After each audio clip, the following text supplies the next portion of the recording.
O episódio de hoje é baseado num dos fragmentos mais famosos da obra de Blaise Pascal, sua obra Pensamentos, ou do francês Pensées. Originalmente, o autor não publicou esse texto como um livro acabado. Ele era só um conjunto de notas e reflexões, um tipo de rascunho, para uma apologia da religião cristã. E aí, esses rascunhos foram aí reunidos por uma publicação póstuma que acontece em 1662. Inclusive, eu visitei o túmulo do Pascal, Rodrigo. Eu me lembro, você postou uma fotinho, não foi? Se eu conseguir reaver meu celular até a edição desse episódio, eu te mando para você colocar aí na tela. Pascal foi o que nós chamamos de um polímata. Ele era um grande gênio em várias áreas diferentes. Ele foi o criador da primeira calculadora mecânica, ele fez experimentos nas ciências e ele trouxe vários teoremas da geometria. E aí, após uma experiência mística profunda, ele se dedicou ao pensamento religioso, ligando-se ao conhecido jansenismo. Você conhece o jansenismo, Rodrigo? Não, mas Conhecido. alguma pessoa conhece. O jansenismo é uma corrente aí dentro do catolicismo. Eu não sei se ele foi declarado herético depois, né? Mas ele é tipo assim, não é um catolicismo normal, não.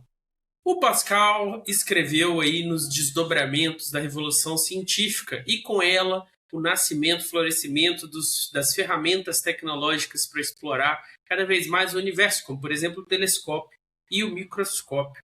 E a partir desses novos horizontes para o conhecimento humano é que a gente entra na reflexão de hoje, já que além dos nossos meros sentidos a olho nu, usando essas ferramentas a gente conheceu mundos muito mais vastos e mais complexos, que é até onde vai o nosso universo. E aí, esse descentramento do homem no universo gerou uma crise existencial, absoluta. E o Pascal talvez tenha sido aquele cara que melhor traduziu esse sentimento, colocou ali nas suas notas. Meu nome é Pedro Cortá, eu não sou polímata de nada, eu estou aqui com o Rodrigo R. de Carvalho, um homem de profundos conhecimentos sobre o janseísmo, e vai começar mais um Não Precisa Copiar.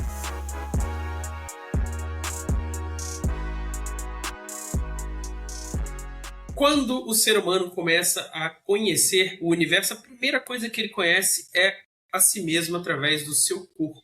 É com essa reflexão que inicia Pascal esse trecho da sua obra Pensamentos, que ficou conhecido como o homem diante da natureza. E aí, o que esse homem percebe, Pedro Cortá? Ele percebe que ele é uma porção de matéria, situada em um certo lugar no mundo, ocupando com isso um lugar no espaço. Ele é também limitado por uma forma, ele está colocado em um peso e ele tem uma duração. Mas para compreender o que esse corpo realmente é, não basta observá-lo isoladamente, não, Pedro? Exatamente. É preciso compará-lo não só com as coisas ao redor dele, mas com as coisas acima e abaixo dele. Só assim, colocado em perspectiva, o homem começa a se reconhecer como aquilo que ele realmente é. Então, nesse sentido, não basta olhar para as ruas, para a cidade, para as casas, que são coisas habituais, a gente precisa ir além. É preciso olhar para a natureza em toda a sua imensa grandeza. O que isso quer dizer, Rodrigo? Isso quer dizer que o elemento da perspectiva é muito importante nessas comparações. Então pensemos, por exemplo, o Sol. Para nós, ele aparece como uma grande luz colocada ali acima da Terra, como se fosse um tipo de lâmpada que ilumina o nosso mundo. Mas quando comparamos a nossa Terra com o Sol, a Terra já se mostra muito menor do que ele. Quando a gente coloca a Terra, então, no contexto da órbita que ela faz ao redor do Sol e os outros astros que também fazem essa órbita, a gente já percebe que o nosso mundo, aquilo que é o nosso mundo, na verdade é um pequeno fragmento de um sistema muito, mas muito maior.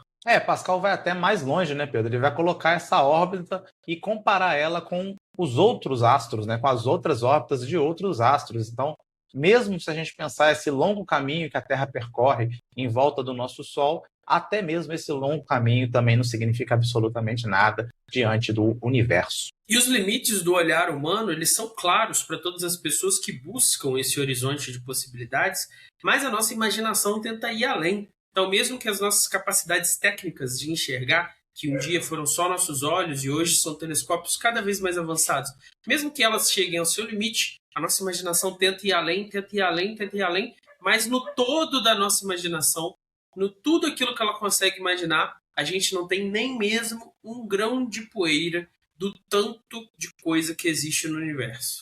Isso significa dizer que todo mundo sensível, né, tudo aquilo que nós conseguimos observar, representar e medir, é apenas um traço, né, dentro da amplitude da natureza. E essa amplitude nem sequer nos é dada de modo completo, mesmo ela, nós temos acesso a um pequeno fragmento. Então é como se a gente segurasse um átomo e achasse que segurando esse átomo a gente, na verdade, conhece todas as coisas que existem na Terra. Mas existe muito mais coisa além desse átomo. Em proporção, é isso que a gente vive a partir do que a gente vê aqui de onde a gente está em relação ao restante do universo. E aí é nesse ponto que o Pascal apresenta a seguinte imagem. A natureza se apresenta como uma esfera cujo centro está em toda parte, cuja circunferência não está em lugar algum. Em outras palavras, né, onde quer que o homem esteja, ele pode tomar aquele ponto como centro de sua observação. Mas aí, quando ele tenta alcançar o limite final das coisas, esse limite desaparece. A realidade não se deixa fechar num tipo de borda, né? Onde eu consigo chegar lá e alcançar essa borda, esse limite. A imaginação, então, se perde e essa perda revela algo da grandeza de Deus. Por que, Pedro Cortá? Porque o olhar do ser humano ele não para só naquilo que é grandioso, naquilo que é imenso, mas ele se volta também para dentro, para aquilo que é pequeno, aquilo que é mínimo. E isso ele faz quando ele mesmo se questiona: quem sou eu diante de todas essas coisas, de toda essa grandeza, de toda essa imensidão? Ele deve, então, reconhecer que ele vive num pequeno canto da natureza, quase como se alguém o colocou ali naquela cela estreita dentro do universo. E, a partir daí, ele deve aprender a medir corretamente a Terra, os reinos, as cidades e, claro, né, a si mesmo. Do mesmo jeito que a Terra parece imensa quando a gente olha para ela, mas não é quando a gente olha para a órbita do Sol, assim também os reinos, os países parecem muito sérios, muito importantes quando a gente está dentro das disputas dele, e até mesmo a sua cidade, as pessoas da sua cidade, os cargos, os locais da sua cidade parecem centrais para a sua vida quando você está inserido naquela cidade. Mas aí você se muda, vai para outro lugar, um lugar maior, um lugar diferente, e tudo aquilo perde completamente o sentido. O próprio homem parece grande quando ele se compara a seus iguais, mas quando ele se coloca diante da cidade, do país, do planeta, do universo, ele se sente como? E depois de se refletir diante desse infinito, vamos pensar também do outro lado, diante de coisas mínimas como uma lêndia, por exemplo. Você lembra das lêndias, Rodrigo? A Lentes não é a evolução anterior, na verdade, né, do piolho? Exatamente. As lentes ficam ali no seu cabelo, microscópicas, e podem depois, né, desabrochar no piolho, que vai te dar contaminação na escola e faz todo mundo raspar a cabeça. Bom, o homem diante da lêndia, ele é um titã, ele é gigantesco. O universo inteiro da lêndia cabe ali na cabeça do homem. Mas diante do universo, a situação se inverte. Então pensemos sobre a lêndia, Rodrigo. A lêndia que é pequenininha, quase imperceptível, você tem que usar uma lupa para ver ela. À primeira vista, né, parece algo mínimo, mas quando a gente observa melhor, a gente percebe que nesse corpo pequeno há partes ainda menores. E se continuarmos aí, né, dividindo essas partes, a imaginação humana quase que se esgota. Chegamos então a um ponto em que já não conseguimos mais acompanhar essa divisão, o que absolutamente não significa que a natureza tenha parado por aí, que nós tenhamos achado uma borda, né, Pedro? Significa apenas que nossa capacidade chegou ao seu limite. Aquilo que parecia ser a menor coisa do mundo diante de nós se abre como um abismo de possibilidades e de um mundo que a gente nunca vai conseguir captar. E olha, o Pascal ele vem muitos anos antes das descobertas, né, mais tecnológicas aí dos subpartículas atômicas. Mas foi isso que aconteceu. Ele não sabia, mas foi isso que aconteceu. A gente achava que a coisa menor que existia eram os prótons, os nêutrons e os elétrons. E aí depois a gente descobriu que tinha mais festa para dentro, tinha mais coisa debaixo ali do pano.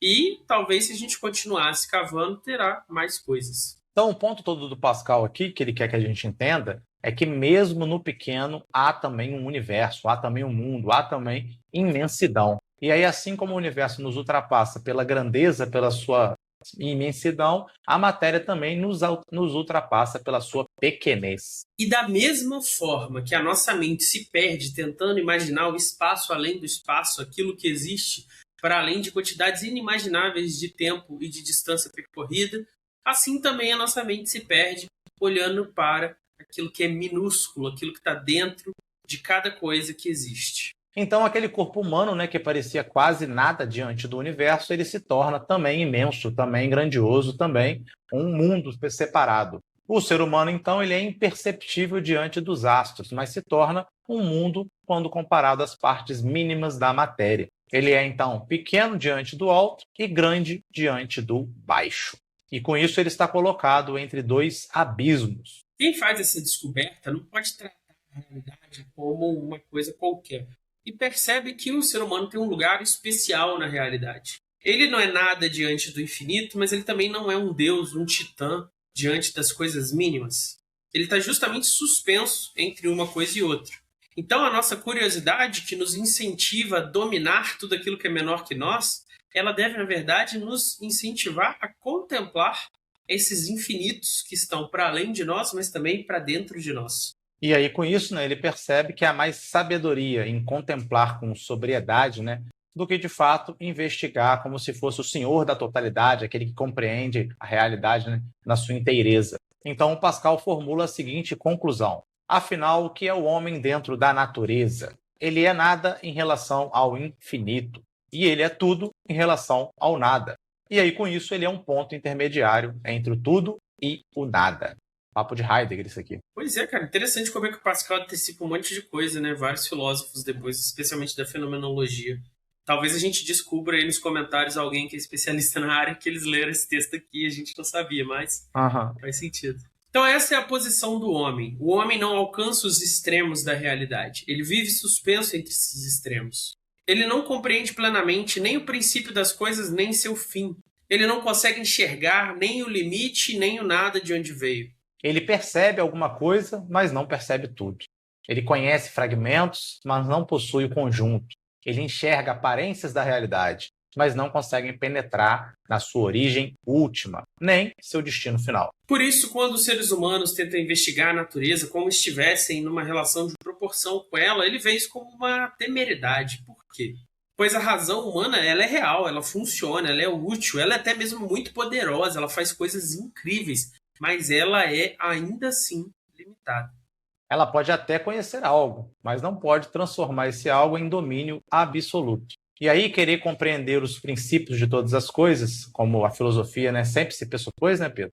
E chegar ao conhecimento do todo, exige uma capacidade que o homem, infelizmente, né, não possui. E a natureza, indo tão além da nossa capacidade, ela carrega em si também a marca do seu Criador. E é por isso que ela participa desse duplo infinito, o infinitamente grande e o infinitamente pequeno. E isso, inclusive, não é a religião que vai dizer, mas as ciências que o polímata Pascal estudava. Exatamente, né? Na geometria, o Pascal vai nos contar. Nós podemos sempre desenvolver novos teoremas. Nós nunca chegamos simplesmente ao fim de tudo que pode ser demonstrado. E aí, do mesmo modo, quando a gente busca os princípios de uma ciência, o que a gente acaba por descobrir? Que aquilo que nós chamamos de princípio depende de outra coisa, de outro ponto anterior a esse princípio.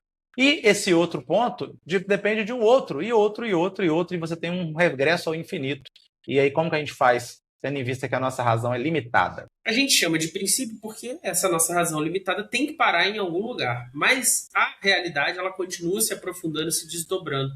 É isso que a gente aprendeu com tudo que a gente viu até hoje. É o exemplo do átomo que eu dei. Aquilo que a gente não consegue mais conceber ou ver sendo dividido, a gente pressupõe que é o átomo, né? Que é o indivisível. Mas na natureza, na realidade, continua se desdobrando. Então, o limite verdadeiro da coisa mínima que não pode ser dividida não está na natureza, até onde a gente sabe, está na nossa capacidade de perceber. O Pascal vai chamar a atenção que o infinitamente grande, ele é mais sensível para nós por algum motivo. Ele nos impressiona de maneira quase que imediata. Então, basta olhar para o céu e perceber que há algo que nos ultrapassa completamente. E é exatamente por isso que alguém pode dizer, com certa pretensão, que falará de tudo. O grande nos assombra, mas pelo menos ele está ali, né, diante dos nossos olhos, né, para causar esse impacto.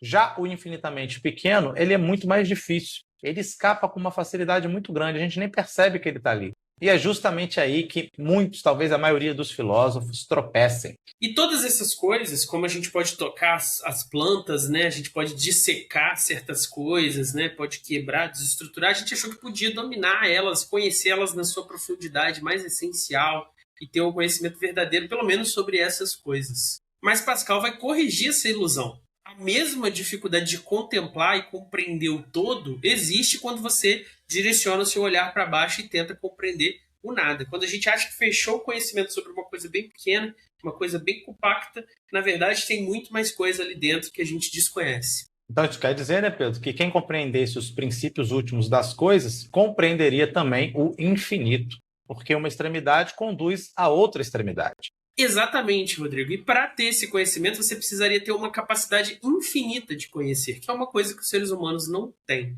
E aí, o que isso diz para nós, Rodrigo? Isso dá uma dica, né, que esses extremos eles se encontram em quem? Em Deus, né, e somente nele. Então nós temos que reconhecer que essa capacidade infinita de conhecer não é nossa e ter lucidez ao tratar das coisas. Nós conhecemos a partir das nossas forças, que não são lá grandes coisas. Nós somos algo, sim, nós existimos, nós temos uma vida, mas nós não somos tudo ou somos capazes de contemplar tudo. E aí o pouco que nós somos nos impede de abarcar esse infinito que acaba por nos envolver. E aí nós podemos fazer uma comparação muito interessante, mas deprimente, né, Pedro? Que a nossa inteligência ocupa no mundo do conhecimento o mesmo espaço que o nosso corpo ocupa na imensidão da natureza. Exatamente. E olha que interessante a imagem que o Pascal fez, né? Ele começou pensando no nosso lugar do corpo e agora ele volta para isso aqui. O nosso corpo está suspenso aí entre o minúsculo e o infinitamente grande. E a nossa mente, né, nosso conhecimento também está suspenso entre esses dois polos infinitos. Isso quer dizer, né, Pedro, que aquela condição intermediária que ele falou, né, está presente não só no corpo, mas na mente também. Exatamente. Isso tem consequências para a gente, Rodrigo. Quais são elas?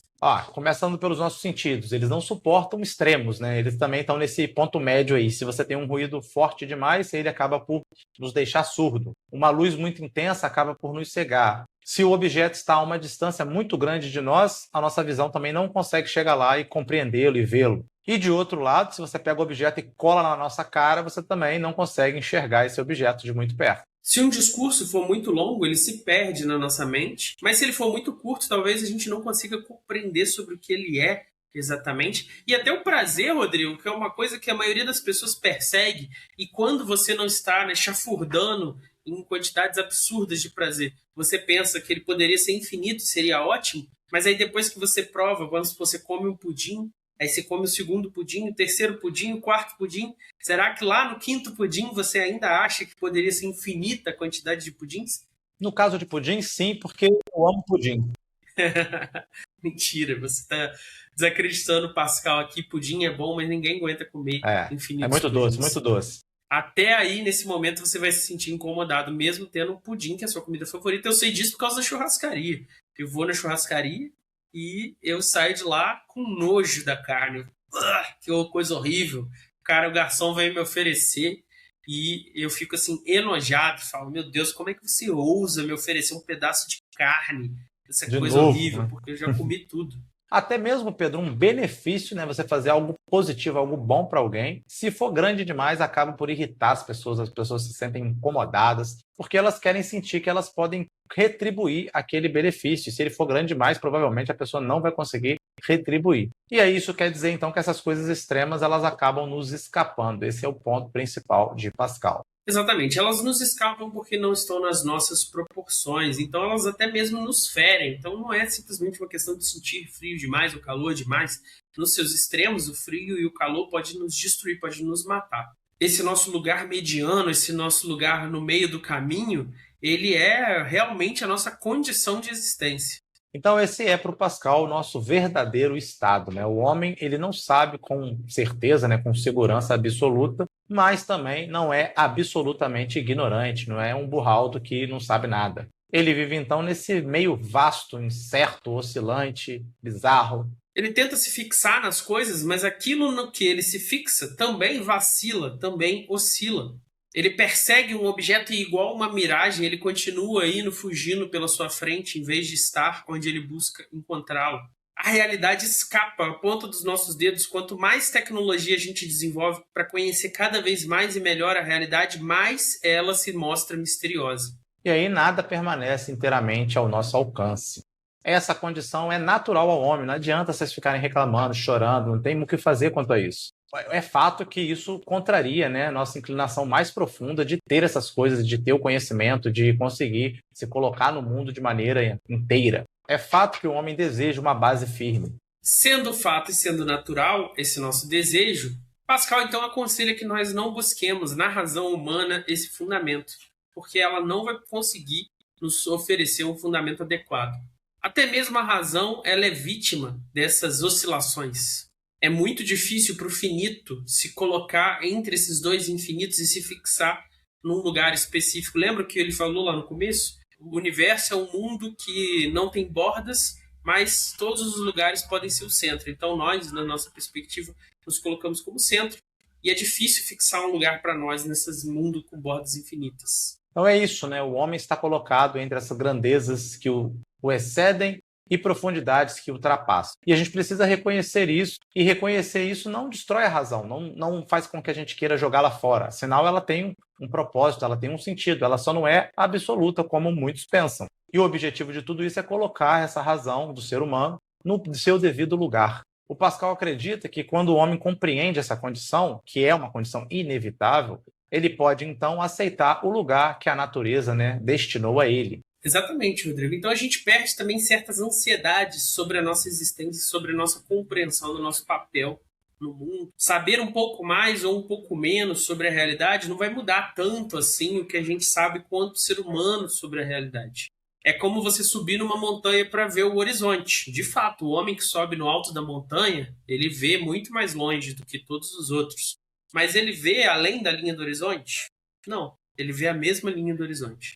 Então ele não deve imaginar, né, Pedro, que nasceu para abarcar tudo, fazer aquela metafísica maravilhosa, incrível, que pega ou captura o absoluto. Mas também ele não deve fingir, né, que ele não percebe nada, como os céticos, que nenhum conhecimento é possível. O seu lugar é esse lugar mesmo, intermediário, esse lugar que está entre esses dois extremos que o ultrapassam. Então, todas as obras humanas, ainda que relevantes, né, viver mais 10 anos, viver menos 10 anos, saber mais, saber menos, quando colocadas em perspectiva com esses infinitos, elas são completamente esmagadas. Por isso, o primeiro conhecimento que o homem deve explorar, vai dizer Pascal, e aqui ele está bebendo na tradição da filosofia de responder, é o conhecimento sobre si mesmo. E logo que ele começasse a tentar explicar a si mesmo, ele já ia perceber as contradições que esse conhecimento requer. E aí isso significa dizer que a parte não pode dominar o conjunto ao qual ela pertence. O homem, sendo parte da natureza, não pode de nenhuma maneira dominar a sua natureza ou compreendê-la totalmente. Ele não pode se colocar como seu observador absoluto. E isso por mais que ele, muitas das vezes, né, se coloque nesse ponto, né, como se fosse um síndico do universo, né, um cargo que ninguém lhe ofereceu e que ele também não tem habilidades para exercer. Aí alguém poderia dizer, bom, eu não posso conhecer o universo como todo, mas algumas coisinhas do universo eu posso certamente. E aí o Pascal responde que essa esperança também encontra um obstáculo, né? Isso porque as partes do mundo estão ligadas entre si. Uma coisa depende da outra. A gente já fez essa discussão aqui. Uma coisa sempre é causada por outra, ajuda a outra, percebe algo de outra. Então nós não temos partes do universo isolada que a gente consegue explicar elas de maneira assim separada. E quando ele nos convida a refletir sobre nós mesmos, é disso que ele está falando. Para o homem existir, ele precisa de movimento, ele precisa de luz, ele precisa de ar, de calor, de corpos ao seu redor. Só que os corpos dependem de outras coisas, o ar depende de outras coisas, a luz depende de outras coisas. Como seria capaz o homem de conhecer a si mesmo se ele nunca conseguiria conhecer a cadeia de eventos, de fenômenos que propiciou as coisas que o compõem nesse momento, a cada instante que ele anda e respira? E aí, exatamente por isso que o Pascal vai concluir que é impossível conhecer perfeitamente as partes sem conhecer o todo. E aí, assim como é impossível conhecer o todo sem conhecer cada uma das partes particulares. Tá aí o problema que a nossa razão, pífia razão, não vai conseguir resolver. A dificuldade aumenta se você coloca em questão também se o ser humano é realmente feito só de uma matéria simples ou ele é composto, matéria e espírito. Se eu disser que o ser humano é apenas corpo, Rodrigo, qual que é o problema disso? Mesmo que alguém diga isso, Pedro Quartá, o problema não desaparece, né? Porque aí seria preciso explicar como que a matéria poderia conhecer a si mesma, que seria o caso. E isso é igualmente obscuro. De outro lado, e se alguém admitir que nós somos corpo e espírito? Como é que o Pascal vai resolver essa treta? Se nós somos compostos, será que é possível para que nós conheçamos coisas que são simples, né? Coisas que são pura matéria, ou coisas que são puro espírito, já que nós somos uma mistura das duas coisas? Será que a gente poderia conhecer essas coisas puras? Já que nós mesmos somos incapazes de até sonhar o que seria ser puramente uma coisa ou outra? E isso explica, né, essa confusão frequente entre os filósofos. Como nós somos compostos de corpo e espírito, nós acabamos misturando tudo, as ideias e as coisas. Então, objetos concretos e objetos ideais. Aí a gente fica fazendo essa salada de frutas aí chamada de filosofia. A gente descreve objetos físicos como se eles tivessem vontade e decisão. Tal como, por exemplo, o universo, né, Pedro? Que a gente fala que ele tem propósito. Então, a gente atribui a ele uma teleologia que, teoricamente, é do reino ideal ou espiritual. E a gente também descreve essas coisas ideais como se elas ocupassem lugar no espaço, como se elas estivessem presentes, que são características físicas. Então, a gente vê aqui a mistura desses conceitos, que é também uma mistura do próprio ser humano. A raiz dessa confusão toda é que o próprio homem ele é difícil para ele mesmo. E aí quem nos observa falar de corpo e espírito juntos poderia imaginar que compreendemos bem essa união, né? Mas a verdade é o quê, Pedro Cortá? Nós somos um dos objetos mais difíceis da natureza. Por isso, de vez em quando, aparecem umas respostas assim, né? Umas correntes de psicologia, de sociologia, de história, de filosofia que tentam explicar o ser humano e parecem trazer aí uma inovação. E aí, conforme nós, os seres humanos, ouvimos essa versão de uma explicação sobre nós, a gente também começa a incorporar aquilo na nossa visão de mundo, na nossa vida, e isso só traz mais complexidade, porque nós somos diferentes de todas as coisas. São várias questões, né, Pedro? Tem a questão do como que essas duas naturezas se relacionam, o que uma é responsável, o que a outra é responsável, quão independente uma é da outra. Então você tem aí todos esses problemas. Parece que tem um homem que tentou resolver. Santo Agostinho vai dizer o que sobre isso? O Santo Agostinho não tentou tanto resolver quanto, pelo menos, explicar o porquê disso, né? O modo pelo qual o espírito se une ao corpo não pode ser compreendido plenamente, pelo menos não pelo ser humano. Mas é isso, justamente, o ser humano. Pascal, então, vai encaminhar sua conclusão sobre a fraqueza humana. Quando o ser humano pensa na pequena duração de sua vida, que é praticamente absorvida pela eternidade anterior a ela, né? E no pequeno espaço que ocupa, perdido nessa imensidão, né, do espaço do universo, que por sua vez ele também ignora, né, que ele se sente assombrado por ele. Então, abismado com tudo isso, o ser humano olha e não vê razão. Quer dizer, por que eu nasci agora e não em outro momento? Por que eu estou aqui no Brasil e não em outro lugar? Por que eu não estou em outro ponto do universo? Então, por que as coisas são como são? E a pergunta que vai brotar daí, qual que é, Pedro Cortá? Aquela que você está sentindo no seu coração nos últimos tempos. Quem nos colocou aqui? Por qual obra? Por qual desígnio? Qual é a necessidade? Se esse vídeo te encontrou aqui agora, é essa pergunta. Por quê? Por que nós estamos fazendo as coisas desse jeito? Por que nós estamos vivendo as coisas desse jeito? E quando a gente não encontra resposta para isso, a gente entra em desespero, né? Cria uma angústia. É isso porque o homem parece como se fosse um hóspede dentro do dia que passa. Sua permanência é breve, ele ocupa um lugar no tempo, ele ocupa um pequeno local no espaço e depois, puf, desaparece. E enquanto vive, não consegue encontrar nem para si mesmo, quem dirá para os outros, uma explicação de qual é o seu propósito, qual é a sua origem, qual é a sua destinação. Diante disso, Pascal descreve o ser humano como um ser abandonado a si mesmo. Ele não tem luz suficiente, ele está perdido num canto do universo, ele não sabe quem o colocou ali, ele não sabe qual é o seu propósito, o que ele veio fazer, o que ele tem que fazer, nem o que vai acontecer depois da morte. E eu não sei vocês, mas esse tipo de condição nos enche do mais absoluto terror. Se você não parou para pensar nisso até agora, pensa como se fosse uma pessoa que no meio da noite te sequestrasse, te levasse para uma ilha deserta. Então você foi dormir na sua cama, no quarto que você conhece, e amanhã você acorda e está no meio de uma ilha deserta, você não sabe por que você está lá, quanto tempo você vai ficar lá, qual é o propósito daquilo, quem fez aquilo. E aí o que ele fica totalmente espantado, né, é que muitas pessoas não se desesperam com essa situação, não refletem sobre esse problema. Estão aparentemente tranquilos à nossa volta. E aí cabe a pergunta, né, Pedro? Será que essas pessoas sabem mais do que a gente? Será que elas têm resposta a essas questões? E o que elas respondem é que não. Também não sabe de absolutamente nada. Mas elas estão aí agarradas a outras coisas, né, Pedro? Que coisas? Como assim, que coisas? Coisas, cara? Não, aqui, ó, elas estão agarradas a prazeres, elas estão se ocupando de outras coisas. Falei isso não, falei? Falou que tá agarrado, coloca aí, editor, que eu já ganhei uma. Já ganhou? Você viu lá que eu coloquei, né? Coloquei lá. Achei o bico. Mas é isso aí que o Rodrigo falou. Eles se divertem, se distraem com as coisas que estão ali dentro da sua cela, do seu cantinho do universo. E elas fazem isso para não ter que se perguntar por que elas estão presas naquela cela. E, Rodrigo, você que é um homem de muitas telas, tem vários gadgets para se distrair durante o dia, será que você não sofre desse mal? Será que eu, que agora que quebrei a tela do meu celular, ele está no conserto há uma semana aí, e estou tendo que contemplar a minha própria existência em vez de simplesmente scrollar por horas a fio, e agora estou tendo que refletir sobre minha vida, minhas escolhas, as pessoas ao meu redor, o passado, o futuro. Será que todos nós não somos um pouco vítimas disso, Rodrigo? Distrair nossas mentes com pequenas doses de ocitocina, pequenas doses de prazer, para que a gente não tenha que parar e contemplar esse desespero, essa angústia. Daí o motivo do porquê esse roteiro surgiu, gente. É porque ele ficou com o celular quebrado. Tá tudo explicado.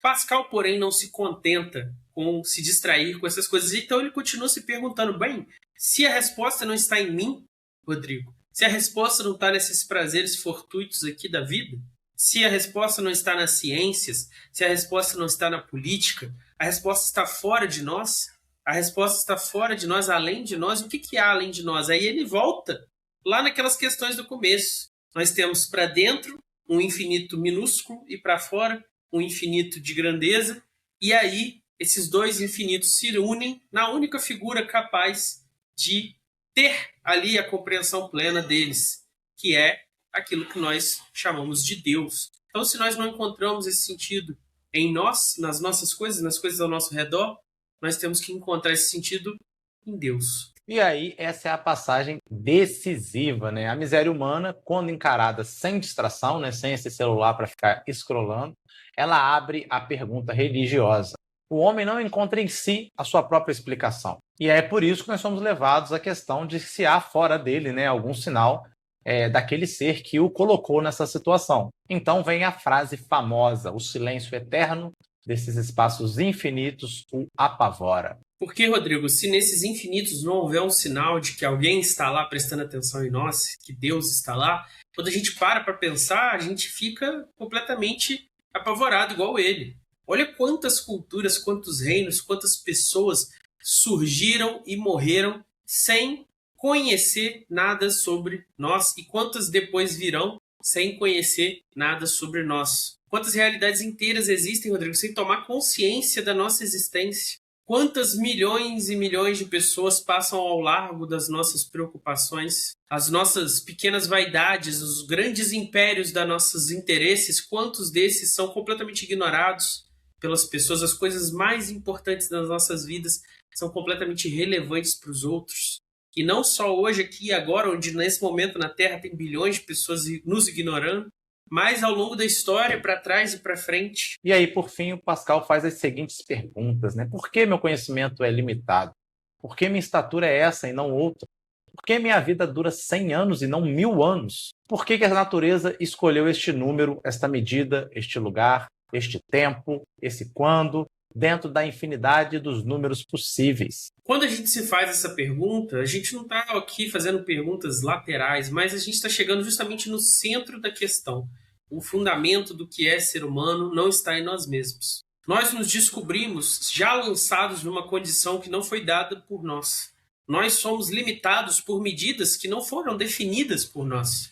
Nós somos cercados por infinitos que nós não podemos dominar e que nós não podemos compreender. Nós habitamos um universo que, na sua essência, é feito de coisas que a gente não poderá jamais conhecer completamente. Então, nossa lucidez diante do universo começa quando a gente para de tratar o nosso conhecimento como absoluto e para também de considerar que a nossa ignorância significa que nós estamos sendo esmagados por esse desconhecimento. Não, pelo contrário. A reflexão de Pascal é a seguinte: então, o homem ele precisa aprender a viver sem fingir que é absoluto e sem se reduzir ao vazio. E o que isso quer dizer, Rodrigo? Pensa aqui comigo. Se reduzir ao vazio. Já vi um vídeo de uma pessoa falando assim, porque eu teria filho no mundo que está morrendo. E assim, o mundo está morrendo. A gente tem os avanços dos problemas climáticos, mas quantas vezes a inteligência humana descobriu novas tecnologias que viraram completamente o jogo? Há centenas de anos atrás, se você tropeçasse, machucasse, isso era uma sentença de morte, porque não existia nenhum tipo de antibiótico. E hoje, isso já não é mais uma realidade. Há centenas de anos atrás, fazer um bebê surgir, né, nascer, era algo extremamente perigoso. Hoje continua sendo perigoso, mas muito menos perigoso, com muitos mais cuidados. Do outro lado da moeda, né, que é nós colocar, também não podemos achar que somos senhores absolutos. Vamos destruir essa floresta aqui, vamos destruir essa montanha aqui, porque eu preciso desse dinheiro, desse pasto agora, porque eu preciso satisfazer minhas vontades agora. Não, a gente tem que pensar também no futuro. Isso tudo é esse lugar mediano do ser humano, né, Rodrigo? Então, lição de hoje é que o Pascal nos ensina a ser modestos, né, Pedro?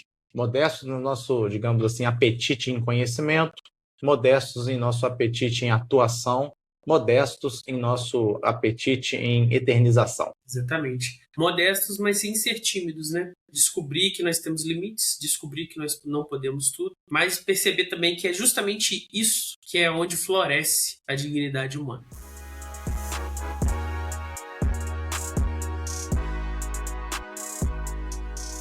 É isso aí, Pedro Cortá, no seu momento, né, mais religioso. O que vocês acharam? Vocês também se sentiram tocados por Pascal? Esse com certeza não é meu momento religioso, o mais religioso. Eu tô aqui lendo Pascal, você tá louco. Ué, Pascal dizendo aí sobre a pequenez humana, nos reduzindo ali para... Você tem essa mania, o Rodrigo tem essa mania. O artigo do Humberto sobre ETs, ele falou assim, o Humberto é espírita, então pronto. Por isso que o Humberto, ele não analisa as ideias de ninguém, não. Ele só joga a religião das pessoas. Só reduzo ao elemento religioso da pessoa, é isso? Exatamente. Pô, não falei nem que foi ruim, falei nada disso, só falei que você tá um homem religioso tocado pela finitude humana.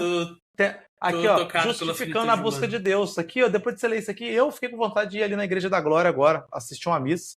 Boa. Porque me Você pode ler esse Pensamentos. Né? Vamos ver se o Rodrigo tiver acesso aí, né, Rodrigo? Porque a lista de recomendações é a gente que escolhe, não, é o YouTube. Mas se tiver esse livro, bota aí pro pessoal. E esse livro tem a famosa aposta de Pascal também. Tem vários trechinhos bons, interessantes. Como é que é o nome desse daqui? Esse daqui é o Pensamentos? O Homem Diante da Natureza. O Homem Diante da Natureza. Tá. Mas o livro para comprar chama Pensamentos, de Pascal.